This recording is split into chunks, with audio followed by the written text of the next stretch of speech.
Bonjour à tous. Oui, entre-temps, j'ai eu un bon petit déjeuner de mes enfants, des crêpes, du café bien sûr, du café au lait avec un peu... Enfin bref, c'était formidable.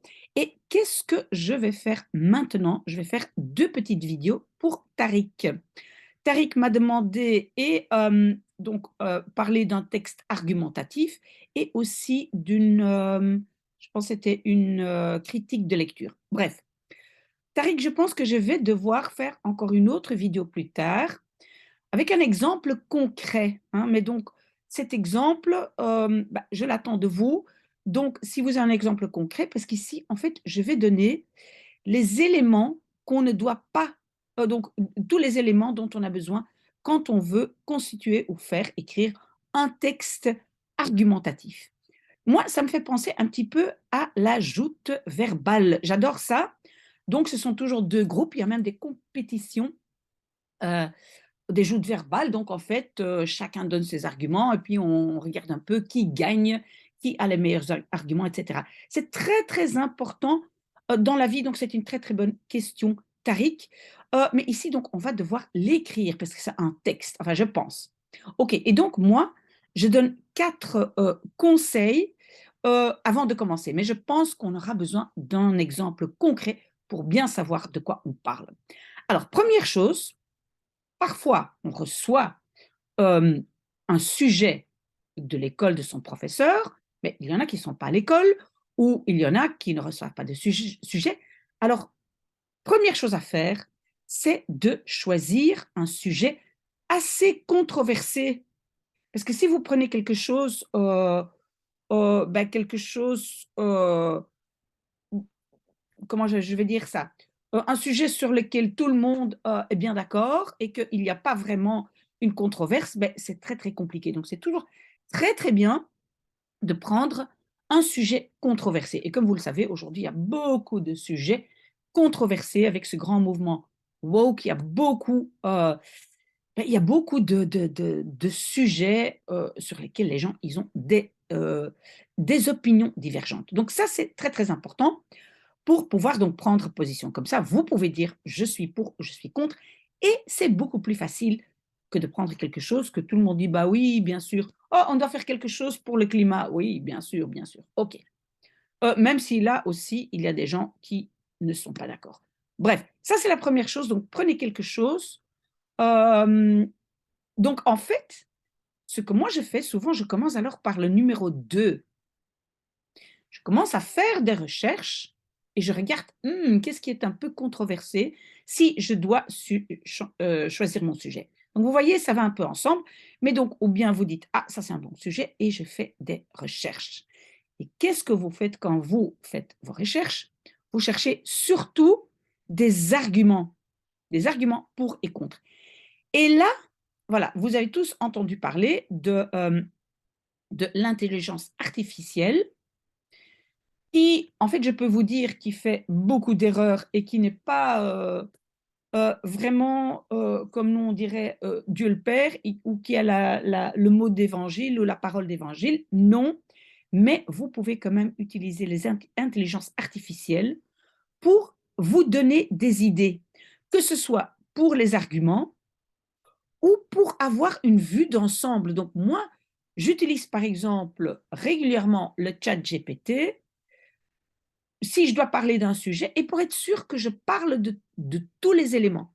Donc, vous allez sur le chat GPT, il est donc la version de base est encore gratuite, et vous tapez votre sujet, ou bien vous demandez clairement euh, quels arguments pour et contre, parce que ça je peux vous dire, vous devez être clair avec lui, hein, c'est pas quelqu'un qui est spécialement, ou pas quelqu'un, quelque chose qui est très inventive, mais qui peut vraiment rassembler tous les éléments pour ne rien oublier. Donc ça, c'est une première chose à faire.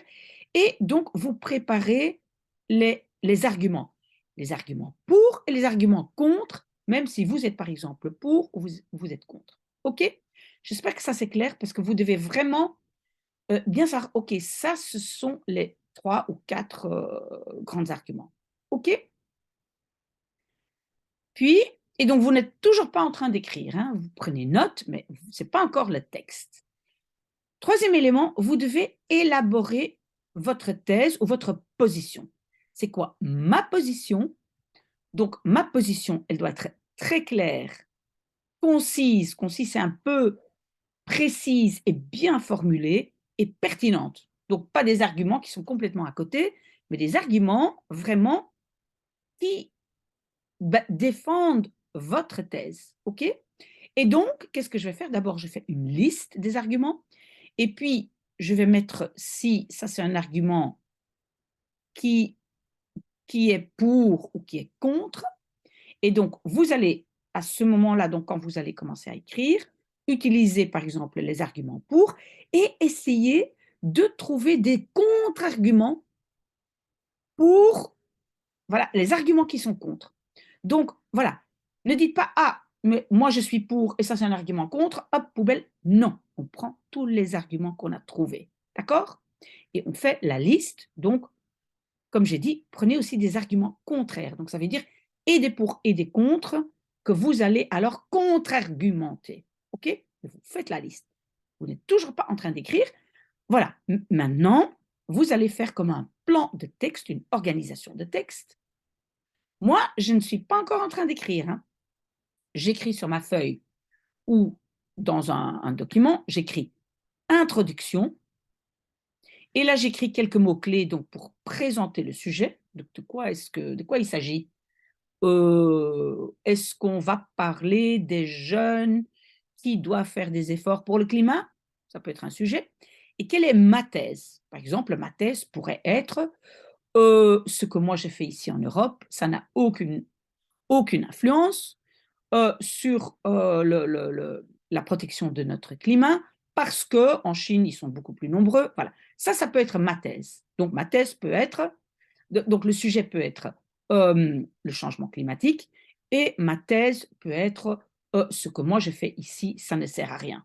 Par exemple, OK? Et puis, argumentation. Donc, par paragraphe structuré, par paragraphe, vous allez avoir une idée. D'accord?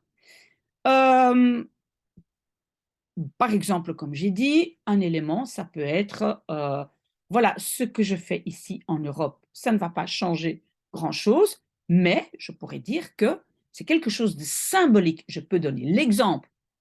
Voilà. OK, donc ça peut être une idée et ça peut être donc un des paragraphes.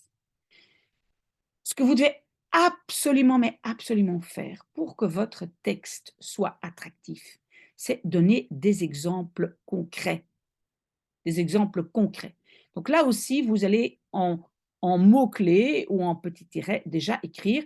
Vous pouvez par exemple dire que depuis que moi, je trie mes déchets, ma meilleure amie, elle a aussi dit, ok, peut-être je ne dois pas acheter des biscuits trop emballés, je peux aussi acheter en vrac. Peut-être. Hein. Donc j'ai donné des idées aux autres. Voilà, ça peut être un exemple concret. N'oubliez pas ça, sinon votre public va perdre tout intérêt, ils vont plus être intéressés parce que en fait, c'est quand on donne un exemple qu'on dit ah oui, c'est ça. Donc ça, pour moi, c'est la clé d'une bonne argumentation.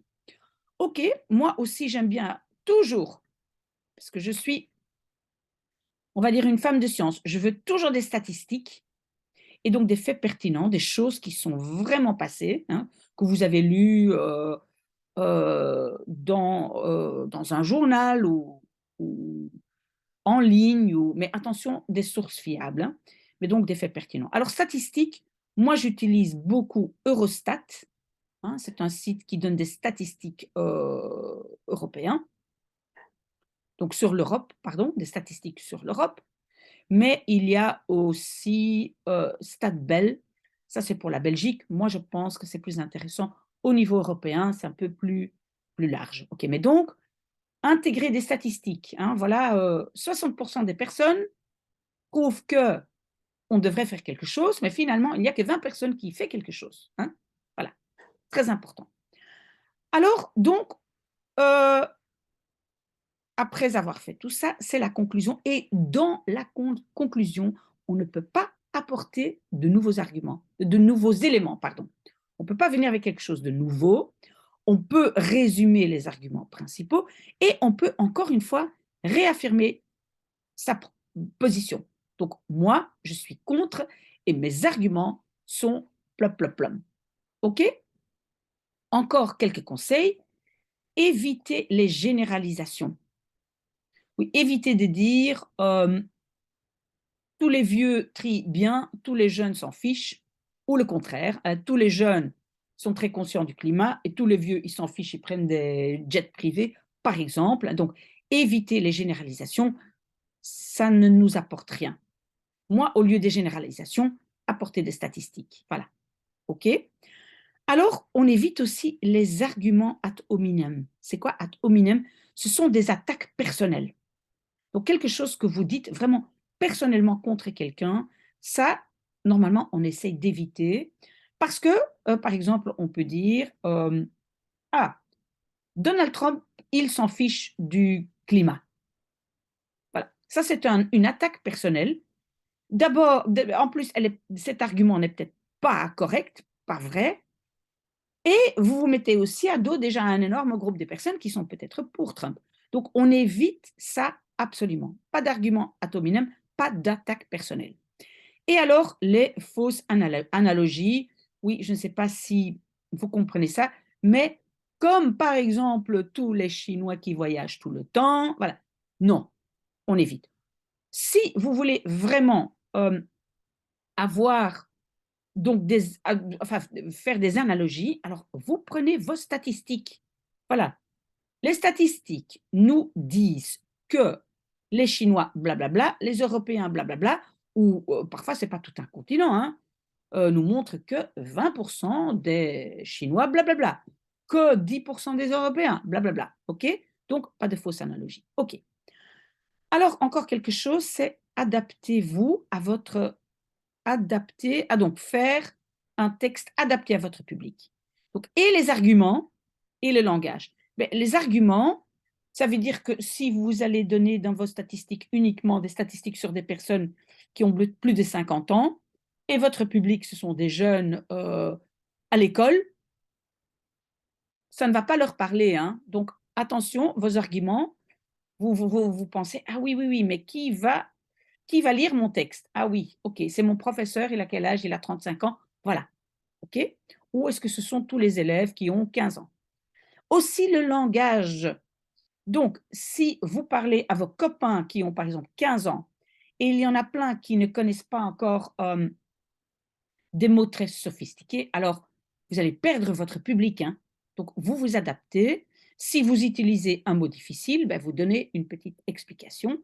Comme par exemple, j'ai fait des arguments ad hominem. Je n'ai pas supposé que tout le monde